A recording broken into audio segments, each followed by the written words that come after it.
Bonsoir chez vous, mesdames, messieurs. Très heureuse de vous retrouver pour ce nouveau numéro de votre émission. Une émission qui va élaborer, bien évidemment, comme d'habitude, divers sujets d'actualité. Mais aujourd'hui, une grande partie de cette émission sera consacrée à la justice internationale, mais aussi nationale. Et pour ce donc, nous avons invité sur ce plateau un maître, où notre regard de ce soir s'est rapporté sur un maître avocat. Il s'appelle Maître Georges Kapiamba. Il est président de l'association congolaise pour l'accès à la justice, c'est bien cela. Exact. Bonsoir, maître, comment allez-vous? Ça va, merci madame pour l'invitation dans cette émission.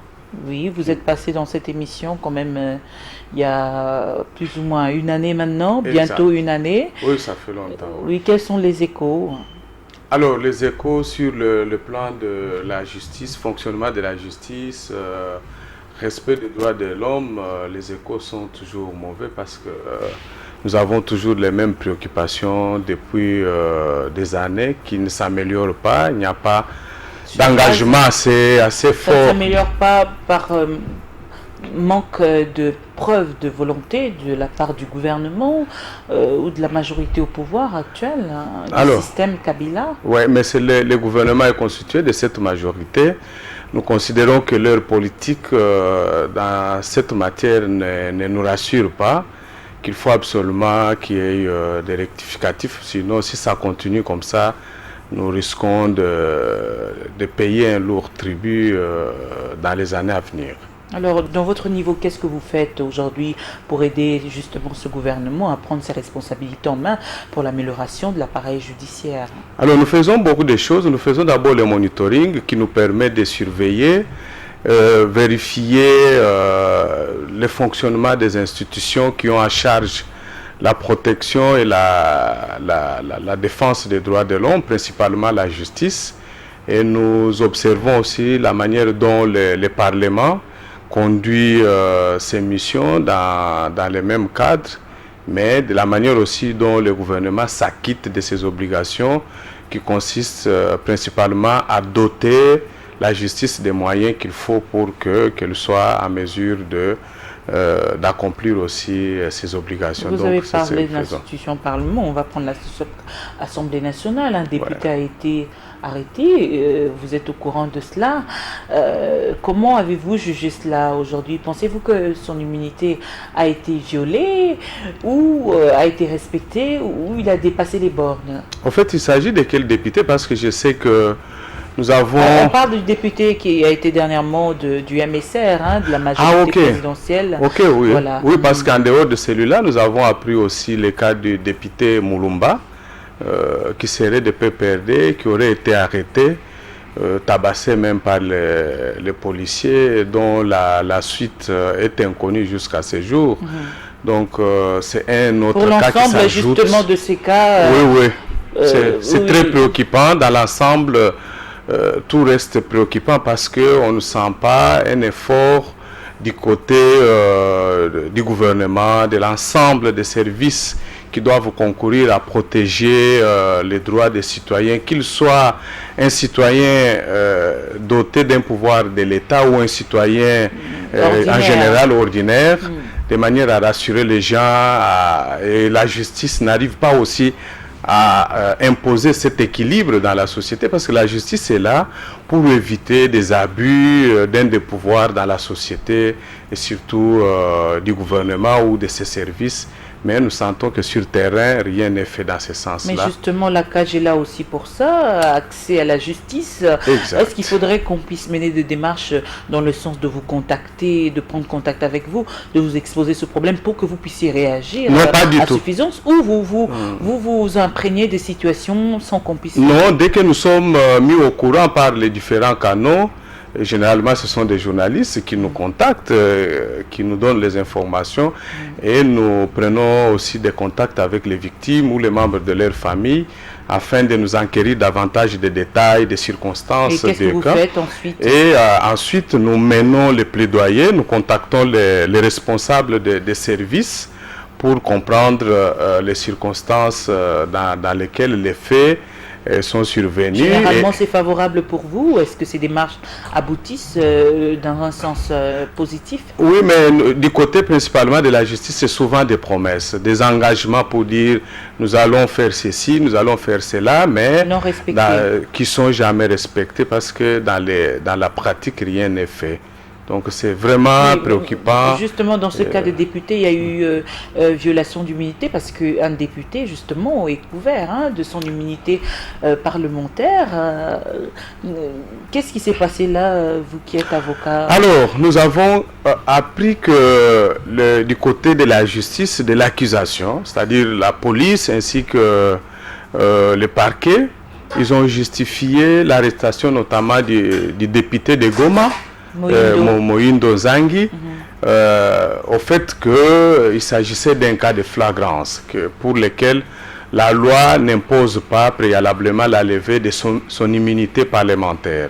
Mais la CAJ, nous avons fait un communiqué de presse après son procès qui nous a beaucoup déçu, le procès à la Cour suprême, pour relever que les conditions de son arrestation n'avaient pas respecté les garanties reconnues à tout citoyen lorsque il est interpellé, parce qu'il a été pris au sortir de son émission à Goma, où il passait dans un débat à la chaîne Kivu Avenir, et il a été pris brutalement, et tous les effets qui étaient sur lui, notamment les téléphones, lui ont été ravis. On ne lui a pas donné la possibilité d'informer les membres de sa famille, ni d'appeler son avocat pour ne fût-ce que le prévenir qu'il venait d'être interpellé par des services qui se sont identifiés en tant que tels, et que ces services étaient porteurs d'un document régulier tel que imposé par nos lois. Et de Goma, il a été acheminé à Kinshasa dans des conditions aussi qui ont violé les droits fondamentaux reconnus à un citoyen, parce que selon les informations que nous avons vérifiées auprès de lui comme auprès de ses avocats, il a été acheminé à Kinshasa sous menottes. C'est inadmissible dans un État qui se dit être démocratique et un État de droit. C'est inacceptable. La République démocratique du Congo, comparément à d'autres pays africains, est-ce que vous sentez qu'il y a une bonne justice ou aujourd'hui nous avons vraiment un écart considérable? Non, il y a beaucoup de recul par rapport à d'autres pays tels que le Kenya, le Sénégal, le Ghana.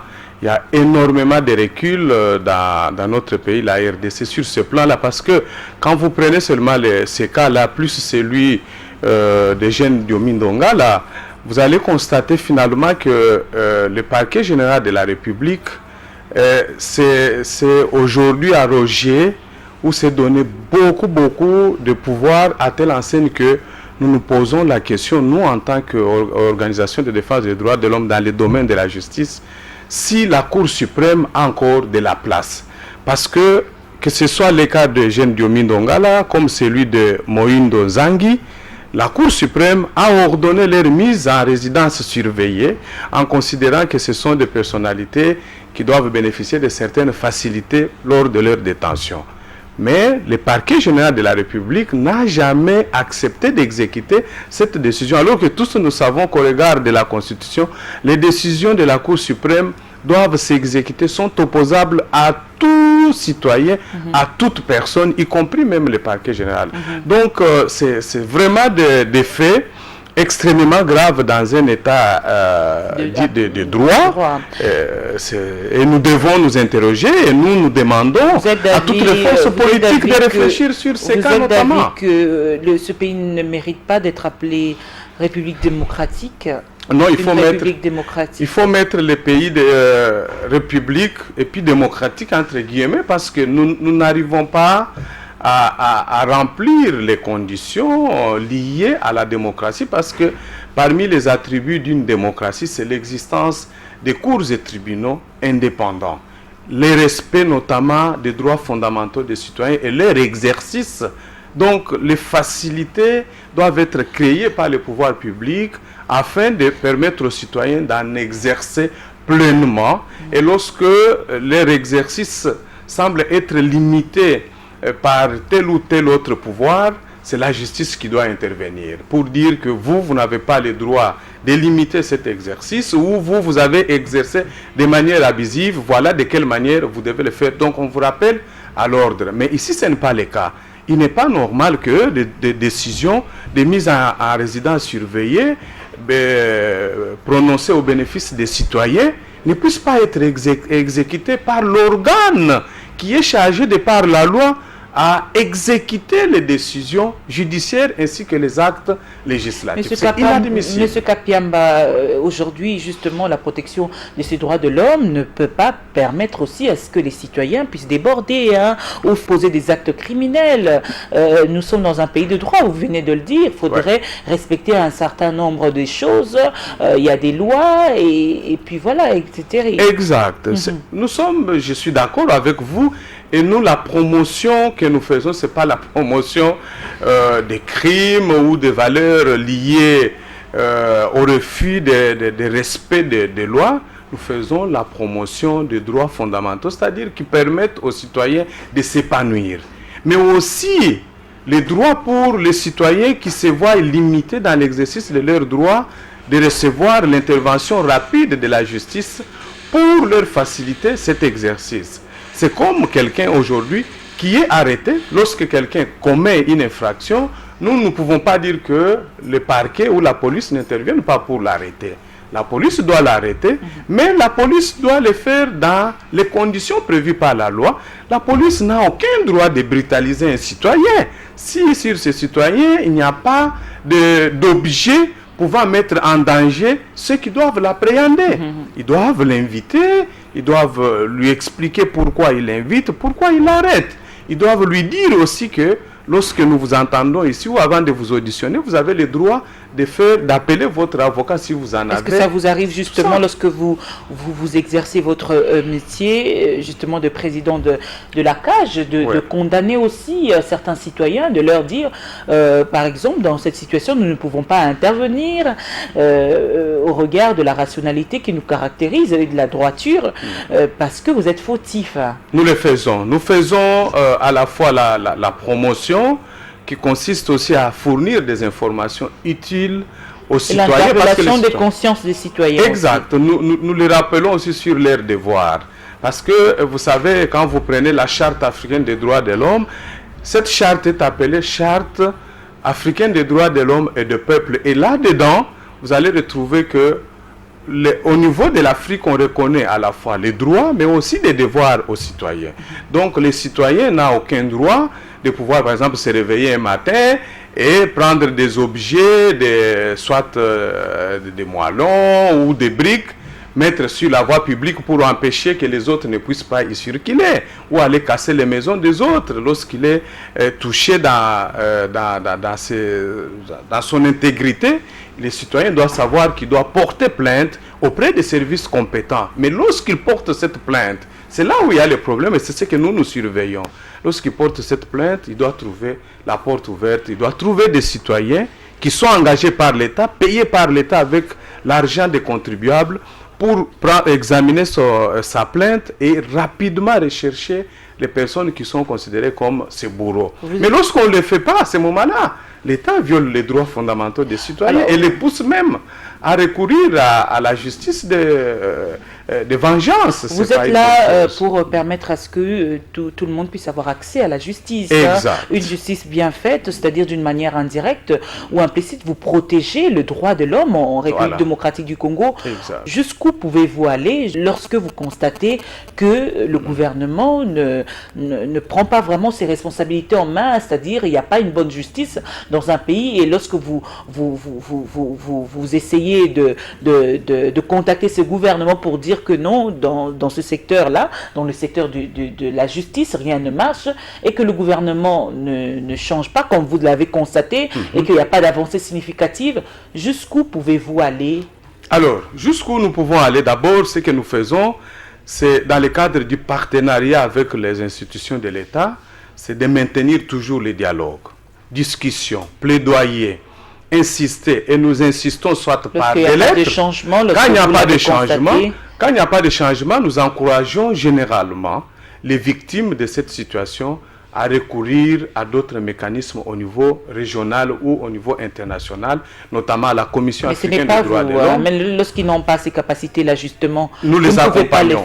Nous okay. les accompagnons.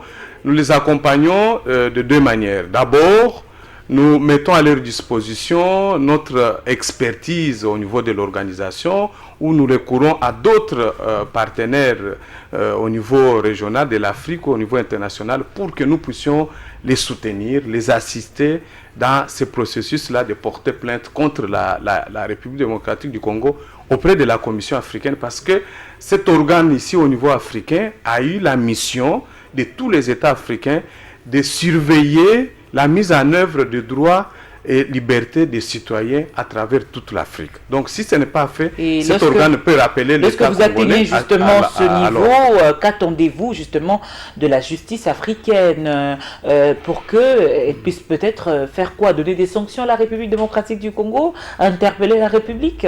Oui, interpeller. Qu'est-ce qui arrive? Interpeller, au niveau par exemple de la Commission, il y a possibilité pour que cet organe puisse saisir immédiatement le gouvernement congolais afin de lui dire que ce que vous faites ne rentre pas dans le cadre de vos obligations prises dans le cadre de la Charte africaine des droits de l'homme et des peuples. Vous avez accepté, vous, en adhérant à cette charte, de favoriser l'exercice des droits fondamentaux des citoyens. Je vous donne un cas encore, si je peux revenir sur le cas des députés. Quand nous prenons le cas aujourd'hui des jeunes Diomi Ndongala, il est détenu. Nous, la CAJ, nous ne pouvons pas nous interposer à l'action de la justice lorsqu'elle répond aux besoins ou aux objectifs de la justice. Mais ce que nous réclamons, c'est quoi? C'est que ces droits fondamentaux, notamment comme aujourd'hui, il est malade, gravement malade. Mais on n'accepte pas de les transférer dans une clinique spécialisée où il peut recevoir des soins pouvant être conforme à son état de santé. Donc, à ce moment-là... Pensez-vous qu'il est sérieusement malade? Est-ce qu'on ne lui a pas fait des tests pour remarquer qu'il n'était pas très gravement malade? Ou on accepte de le voir mourir? Donc, croupir dans une prison, ce n'est pas quand même normal. Alors, exact. C'est ça notre inquiétude. Et puis, nous nous demandons si finalement...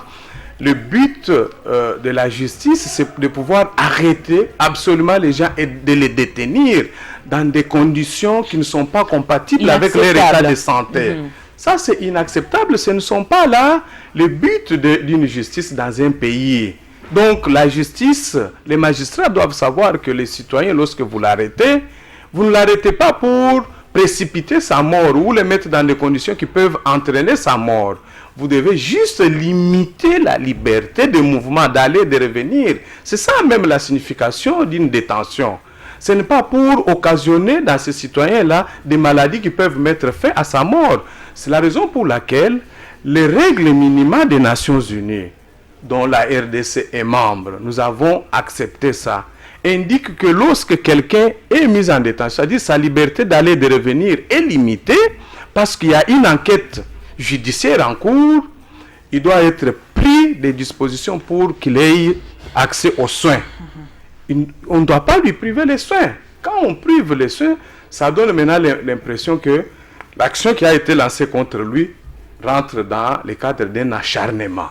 Or, quand c'est l'acharnement, ça sort alors du cadre de justice. Ça devient maintenant un acte de règlement des comptes. Justement, mais la justice ne doit pas agir de cette façon-là. Justement, M. Kapiamba, c'est pas aujourd'hui que vous avez commencé à plaider pour le dossier, justement, Diomi Ndongala. Il n'y a pas de changement jusque-là.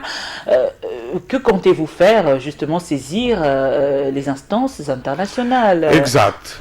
Nous avons pensé prendre suffisamment de temps pour discuter, interpeller comme nous le faisons de temps en temps dans des émissions comme celle-ci, pour que ceux qui ont la décision sur notamment ces cas puissent se rendre à l'évidence que tout citoyen, quand il est arrêté, il a droit aux soins.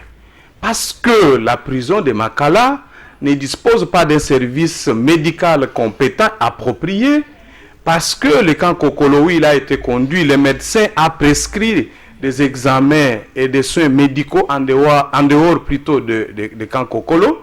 Il faut les conduire là-bas Aujourd'hui, on nous raconte des choses du type, par exemple, que la prison ne dispose pas des moyens de locomotion, de déplacement. Même quand sa famille a mis en branle c'est peu de moyens pour faciliter cela. Bref, cela n'a pas été fait. Rien, tout a été bloqué et voilà pourquoi nous pensons finalement qu'il s'agit d'un cas d'acharnement. Et comme c'est un cas d'acharnement, nous l'encourageons lui-même, nous encourageons ses avocats, les membres de sa famille, de pouvoir porter l'affaire devant les mécanismes. Justement, Maître Kapiamba, le procès à proprement parler, nous sommes dans une phase d'instruction, comme on dit en droit, préjuridictionnelle, c'est-à-dire une phase qui vient avant le jugement. Mais nous avons constaté qu'au courant de cette phase-là, beaucoup de droits fondamentaux reconnus à l'accusé n'ont pas été respectés. Au cours de la phase préjudictionnelle. Voilà. Donc, oui, allez-y. Donc, on prépare les dossiers avant de passer devant les juges. Notamment, le fait qu'on lui ait refusé d'habiter dans sa résidence conformément à la décision de la Cour suprême, sous la surveillance, bien entendu, policière. Ces différentes étapes préjudictionnelles n'ont pas été respectées. Non, pas du tout, n'ont pas été respectées. La possibilité d'avoir des soins de santé, parce que personne ne peut de comparaître ou être devant un juge lorsqu'il n'est pas à mesure physiquement de se tenir debout. Lorsqu'on est malade, on ne peut pas assurer sa défense. La défense, c'est aussi la possibilité de donner à quelqu'un le temps qu'il faut pour se faire soigner lorsqu'on est malade. Parce que on répond à une question lorsqu'on est dans un état de santé et mental normal. Si on est affecté sur ces deux plans-là, on ne peut pas valablement discerner les genres de questions et se souvenir de certaines circonstances et mieux assurer sa défense. Voilà pourquoi nous insistons et nous considérons qu'avec toutes ces violations, le procès qui pourra se tenir dans la suite, ça ne sera pas un procès juste et équitable parce que déjà sur toute la ligne, tout a été faussé. Voilà. Alors, Maître, avant de clore avec ce sujet justement, est-ce que avant de saisir les instances internationales, vous prévenez déjà la République démocratique du Congo ou la justice congolaise que, puisque au regard de toutes nos démarches qui n'ont pas abouti, nous sommes dans toute légalité et dans toute droiture, vous n'avez rien fait et aujourd'hui nous comptons saisir la justice internationale. Oui, nous le faisons généralement par écrit. Oui, par écrit parce que même la recevabilité, c'est-à-dire l'acceptation des dossiers devant les mécanismes internationaux est subordonné d'abord à ce qu'on appelle en termes techniques, c'est-à-dire vider toutes les voies de recours internes. Il faut démontrer la preuve qu'au niveau interne, devant les autorités nationales, vous avez entamé les mêmes démarches, vous avez tenté d'obtenir l'observation des dispositions de la charte, par exemple africaine, ou des pactes internationaux, et que les autorités nationales n'ont pas donné suite ou ont méprisé votre demande. À ce moment-là, vous pouvez facilement avoir gain de cause devant les mécanismes internationaux. Est-ce que cela est déjà arrivé? Vous avez prévenu le gouvernement maintenant nous allons saisir. Oui. Quelle a été justement la réaction de la justice congolaise? C'est un silence total, aucune réaction à tous les niveaux. Voilà. Alors, Maître, maintenant, vous êtes en train d'organiser, vous êtes d'ailleurs en plein forum, forum des médias sur la Cour pénale internationale. Quelle est la portée justement de ce forum? Alors, ce forum vise principalement à donner plus d'informations aux journalistes des pays de l'Afrique de l'Est et de l'Afrique centrale sur les obligations de chacun des citoyens de cette zone de l'Afrique par rapport aux lois internationales. Parce que ce soit policiers, militaires ou un dirigeant politique, comme aussi les journalistes, comme nous-mêmes, nous sommes tenus à respecter certaines règles pour éviter que notre comportement ne puisse ni provoquer la commission d'un crime international ou encourager la commission d'un crime international. Mais nous avons constaté que dans la région, principalement des Grands Lacs, il y a beaucoup de crimes qui s'y commettent. Et malheureusement aussi dans cette région, les systèmes judiciaires qui existent ne nous paraissent pas être indépendants, efficaces, capables de prendre en charge la situation des victimes. Donc, aujourd'hui, nous nous retrouvons avec beaucoup de milliers de victimes qui demandent justice, mais qui ne savent pas à quel sein se vouer. Alors, nous avons pensé qu'il faut sensibiliser les journalistes à ce qu'ils puissent diffuser d'abord les valeurs des droits fondamentaux des citoyens, mais qu'ils puissent aussi faire autant de reportages sur la situation des victimes de violations graves des droits de l'homme. Et justement, on va parler de la Cour pénale internationale. Aujourd'hui, nous sommes signataires de ce statut ou de cette charte, si je peux le dire ainsi. Monsieur Kapiamba, c'est plus les Congolais qui sont arrêtés. Qui sont interpellés là-bas à la Cour pénale internationale. Ouais. Est-ce que c'était vraiment important pour la République démocratique du Congo? Quelle a été justement la portée de la ratification de la charte de la Cour pénale internationale par la République démocratique du Congo? Beaucoup de bénéfices. Cette ratification a permis d'abord à la RDC de lancer un message aux autres nations du monde que voilà, nous sommes des citoyens qui voudront travailler comme tous les autres citoyens civilisés contre les crimes internationaux, contre la banalisation de la vie humaine, contre toute possibilité, toute tentative de prendre le pouvoir par l'écoulement du sang ou l'effusion du sang. Parce qu'au fait, beaucoup de crimes sont commis par ceux qui cherchent à prendre le pouvoir par les armes. Donc, ça a été une très très bonne chose et ça a été très bien accueilli dans le monde et le Congo a été au moins félicité. Deuxième chose, c'est que par le fait que le gouvernement congolais avait soumis l'ensemble de la situation des crimes commis en RDC à la Cour pénale internationale, ça a permis à certains citoyens congolais victimes et leurs familles, leurs communautés, leurs localités de se faire connaître au niveau de la communauté internationale à travers la Cour pénale internationale comme victimes pour certains d'entre eux qui ont sollicité.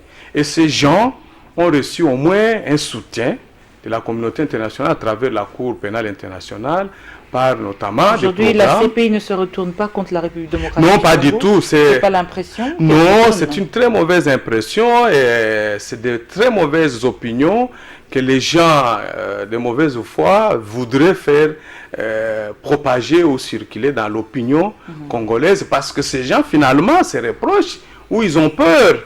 Ils se disent que demain après-demain, s'ils se mettent à commettre les mêmes crimes, ils risqueraient d'être pris. Donc aujourd'hui, nous devons féliciter l'action de la Cour pénale internationale parce que c'est grâce à cette action que ces gens ont été admis comme victimes, reconnus, bénéficient des programmes mis en place par la Cour pénale internationale. Vous pouvez vérifier, vous êtes journaliste dans l'Ituri, dans les Kivu où les enquêtes se mènent. La Cour fait énormément de choses.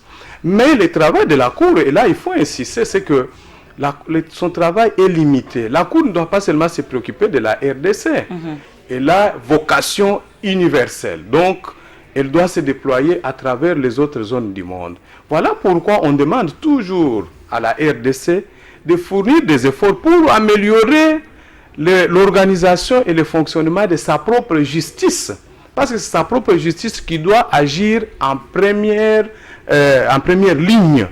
Lorsqu'il y a des crimes comme les crimes se commettent à l'est de la RDC, on ne doit pas attendre seulement que la Cour pénale vienne. Parlant de crimes, aujourd'hui la société civile du Nord Kivu veut saisir cette Cour pénale internationale. Pensez-vous qu'elle a le droit de le faire ou c'était au gouvernement congolais de le faire ou elle a dévancé le gouvernement congolais? Saluez-vous justement cette attitude ou très bien. Bravoure? Si, c'est des gens qui veulent se montrer réellement utiles à leur société, à leur nation, parce que tel que nous sommes, vous et moi, chacun de nous, dans sa sphère d'activité, doit faire de sorte que son action puisse rayonner, avoir un impact positif sur la marche de la société entière.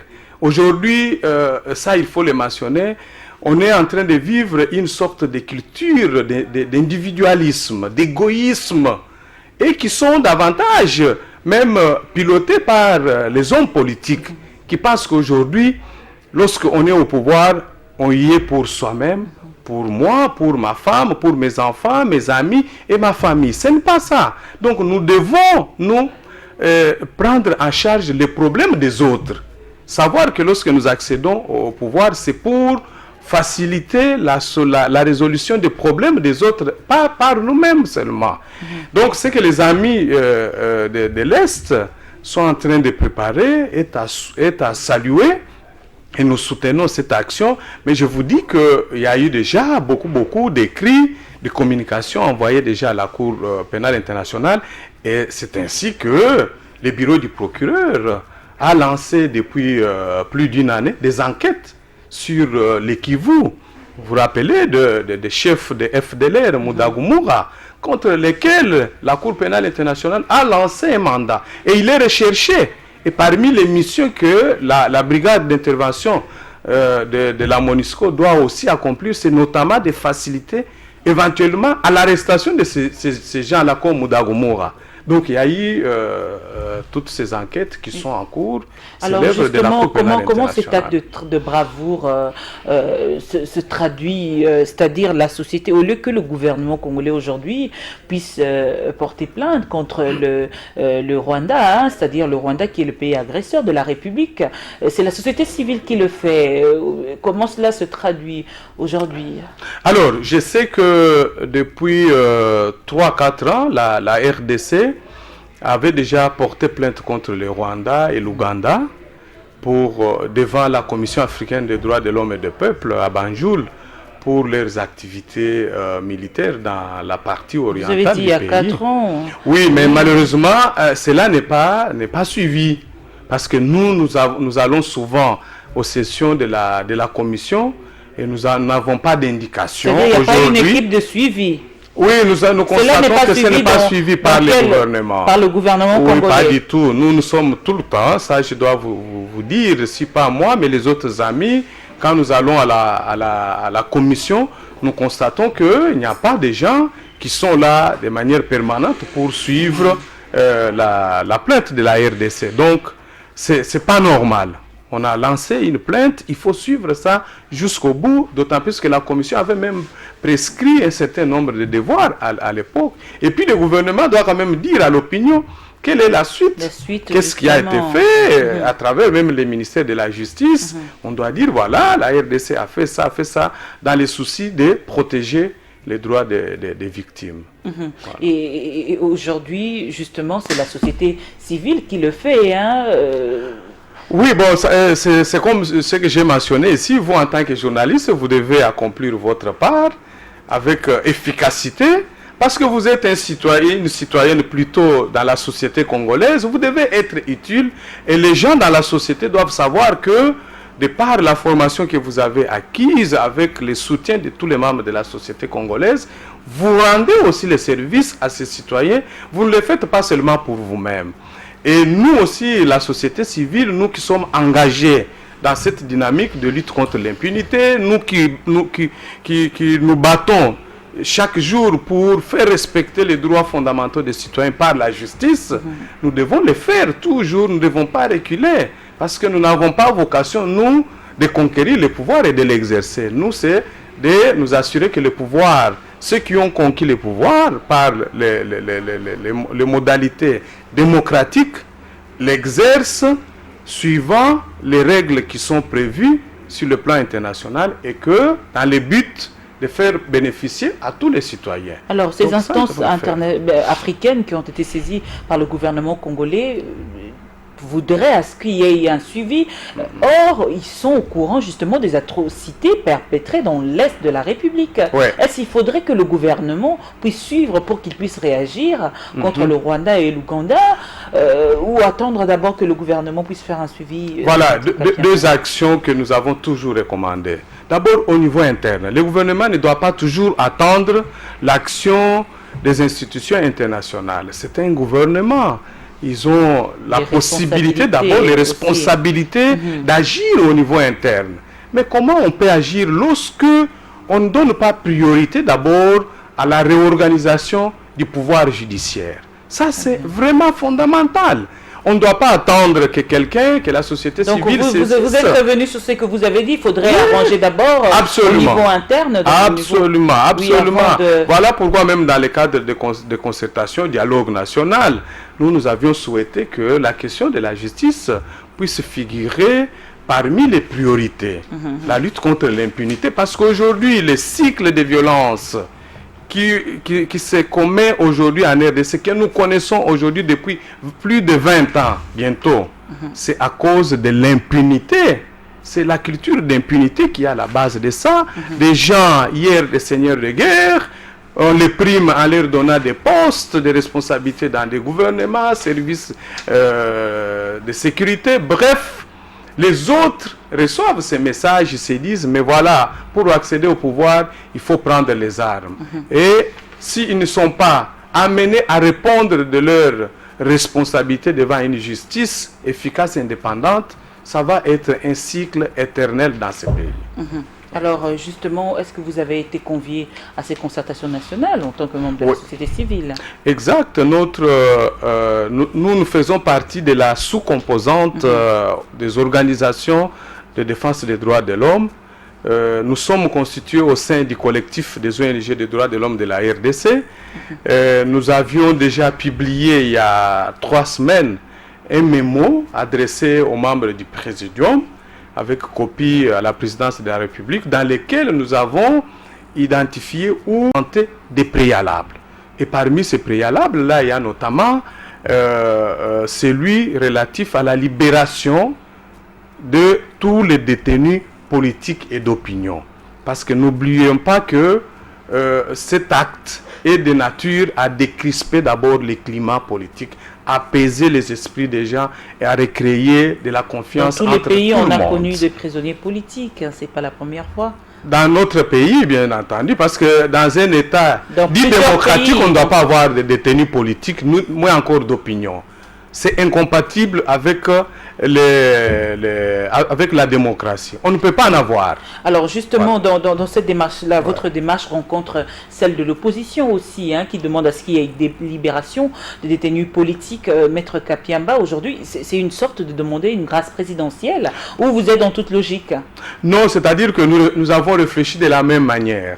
Ce qui est possible, parce que c'est en réfléchissant de la même manière, en regardant dans la même direction que les gens, les forces vives d'une nation arrivent à trouver un consensus. Donc nous avons pensé que c'était un consensus qui s'est dégagé par télépathie entre les ONG des droits de l'homme et les représentants de l'opposition politique, ce qui est une bonne chose, et que si la question avait été prise en charge aussi par la majorité présidentielle, de la même manière, ça pouvait faciliter aussi tout un tas de choses et faire baliser les travaux de concertation, de dialogue national, de sorte que les résultats soient réellement positif. Mais aujourd'hui, on est à la recherche justement de la consolidation ou à la recherche de la cohésion nationale. Plusieurs acteurs politiques de l'opposition estiment qu'il y a crise de légitimité. Aujourd'hui, si on doit aborder ce problème de crise de légitimité dont le droit a, il faudrait l'aborder dans quel sens?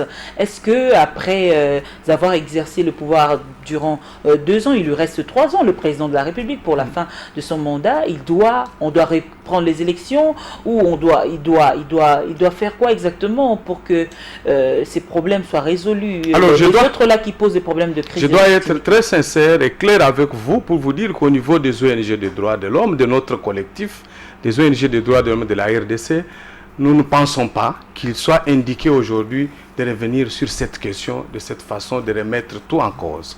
Par contre, si vous lisez même la déclaration que nous avons publiée il y a 3 jours, nous avons dénoncé le projet aujourd'hui qui tend à faire mettre sur pied, à l'issue des travaux de concertation, de dialogue, un gouvernement d'union nationale. Justement, nous ne sommes pas d'accord avec ça. Parlons de ce gouvernement d'union nationale, Maître Kapiamba, vous n'êtes pas d'accord avec ça? Pensez-vous que cela risquerait d'avoir des conséquences constitutionnelles? Exact. C'est ce que nous disons. Que l'Assemblée nationale sera dissoute. Nous ne sommes pas d'accord parce que... Et que le président de la République va continuer. Oui, parce que nous avons l'impression que ceux qui sont à la base de cette idée ne voient que leurs propres intérêts. Ils veulent se pérenniser au pouvoir. Ils veulent garder le pouvoir pour eux-mêmes, pour leurs proches. Mais ils ne voient pas les problèmes réels des citoyens congolais. Ils ne voient pas aussi que, en interrompant un processus qui a commencé avec tous les problèmes et en s'écartant aujourd'hui de l'impératif de pouvoir trouver des solutions pour mieux organiser les élections régionales, les élections communales, ainsi de suite, et aussi préparer les élections de 2016, ces gens-là ne voudraient pas que la RDC puisse se retrouver dans les girons des États réellement modernes, parce qu'ils veulent toujours qu'il y ait des cycles de concertation, de discussions qui donnent lieu seulement au partage de pouvoir. Nous ne sommes pas d'accord avec ça. Cela risquerait d'avoir probablement des conséquences constitutionnelles. Exact. Et des conséquences, quelles autres conséquences? Donc, c'est-à-dire, conséquences constitutionnelles, on bouscule, tout va basculer. C'est prolonger les mandats du président en place. Or, nous ne sommes pas d'accord. Qu'est-ce qui risque d'arriver? Ce qui risque d'arriver, c'est qu'il risquerait de toucher, de justifier la modification de la Constitution. Or, nous ne sommes pas d'accord. Les ONG, nous pensons que la démocratie... Joseph Kabila puisse partir en 2016. Hein. Non, mais moi je pense que c'est une logique légale. Parce que la Constitution aujourd'hui dit que nul ne peut occuper le mandat des chefs de l'État plus de 2 fois. Donc, comme il est au 2e mandat, nous pensons qu'il est de bon droit, il est indiqué qu'il puisse, au terme de son mandat, passer les flambeaux à quelqu'un d'autre qui sera élu suivant les règles de transparence, des règles des élections justes et démocratiques pour qu'il les succéder dès qu'ils prennent, qu'ils conduisent les destinées de la RDC. C'est tout à fait normal et ça fera respecter la RDC partout au monde. Alors, Maître Kapiamba, on va conclure. Vous êtes président de l'association congolaise de l'accès à la justice pour tous. Oui. C'est bien cela? Oui, c'est ça. Alors, cela justement ne fait pas de vous un homme parfait non plus. Non. Et vous et toute votre association. Est-ce qu'il y a une structure de suivi qui suit toutes vos actions pour regarder si vous faites vraiment correctement votre travail et que vous n'êtes pas là juste contre le gouvernement congolais? Vous êtes là vraiment en train de faire votre travail dans toute honnêteté et dans toute loyauté. D'abord, je voudrais préciser que nous ne sommes pas contre le gouvernement. En tout cas, c'est la pression que vous donnez. Hein. Non, mais ceux qui ont une pareille perception doivent changer leur façon d'analyse. Les propos, les prises de position des acteurs de la société civile que nous sommes. Nous faisons nos analyses et nous nous exprimons par rapport à l'organisation de notre société, par rapport aussi aux obligations de notre État sur le plan régional et international. Mais je voudrais mentionner quelque chose avant de terminer, c'est que vous avez parlé des grâces présidentielles. Moi, je vous dis non. Ce n'est pas ce que nous, les collectifs, nous avons demandé. Nous avons par contre envisagé la possibilité d'obtenir du chef de l'État, comme le Parlement n'est pas en session, de prendre au moins une mesure de grâce présidentielle. Parce qu'aujourd'hui, nous avons 9 membres d'une organisation de la société civile à Bandundu qui sont emprisonnés pour avoir exercé leur liberté publique. Ce n'est pas normal. C'est pas normal. Dans un État démocratique, on ne doit plus avoir des détenus d'opinion, des détenus politiques.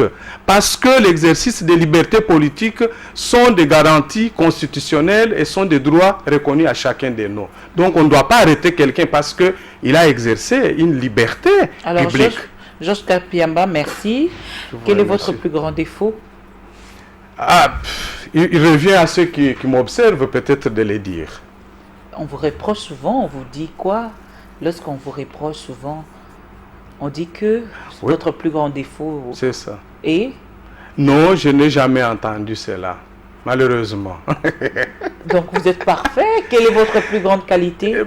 Peut-être que ce sont des gens qui me flattent, mais j'aimerais qu'il y ait quelqu'un d'autre qui me dit le contraire. Hein, et puis qui justifie pourquoi ils disent que vous êtes... Oui, ils disent que ce que nous faisons, nous le faisons bien et qu'il faut continuer. Merci d'avoir répondu à notre invitation. Georges Kapiamba, notre regard a été porté sur vous aujourd'hui. Je rappelle que vous êtes président de l'association congolaise de l'accès à la justice. C'est bien cela, mesdames, messieurs, à vous également. Merci de nous avoir suivis. Le regard de ce soir a été a été porté sur ce maître avocat justement. Vous suivrez cette émission en rediffusion demain à partir de 10h, demain samedi à partir de 10h. D'ici là, portez-vous bien et restez avec nous sur la télévision haute définition Congo Web. Je vous retrouve vendredi prochain pour un nouveau numéro de cette émission. Bonsoir.